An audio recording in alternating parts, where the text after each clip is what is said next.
ക്രിസ്തുവിൻ്റെ ഓരം ചേരാൻ, സ്നേഹത്തിൻ്റെ തീരം തേടാൻ നേരം ഒട്ടും തന്നെ വൈകാതെ പുണ്യത്തിൻ്റെ പൂരം സമ്മാനിക്കുന്ന നോമ്പുകാലത്തിലേക്ക് അനുതാപത്തിൻ്റെ ചാരം പൂശിയിറങ്ങാം. വിധിക്കപ്പെടാതിരിക്കാൻ നിങ്ങളും വിധിക്കരുത്. കൂട്ടത്തിലൊരാളെ കുറ്റമാരോപിച്ച് കുരുതി കൊടുക്കാൻ കരുതി വന്നവരെ കണ്ട് ഈശോ കുനിഞ്ഞിരുന്ന് നിലത്തെഴുതി. നിങ്ങളിൽ പിഴയ്ക്കാത്തവൻ ആദ്യം കല്ലെറിയട്ടെ എന്നായിരുന്നു അവൻ പറഞ്ഞത്.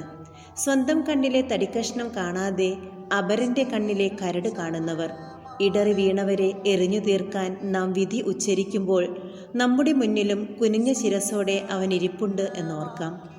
തനിക്കിട്ട് മറ്റുള്ളവർ എറിയുന്ന കല്ലുകൾ പെറുക്കി അവരെ തിരിച്ചറിയാതെ ആ കല്ലുകൾ കൊണ്ട് സുശക്തമായ അടിത്തറ തീർക്കുന്നവനാണ് വിജയിക്കുന്ന മനുഷ്യൻ. ഇങ്ങനെ അടിത്തറ തീർത്ത് വിജയശ്രീലാളിതയായ വിശുദ്ധ ക്ലേലിയായെപ്പോലെ നമുക്കും വിജയിക്കുന്ന മനുഷ്യരാകാം. വിധി തമ്പുരാന് വിട്ടുകൊടുക്കാം.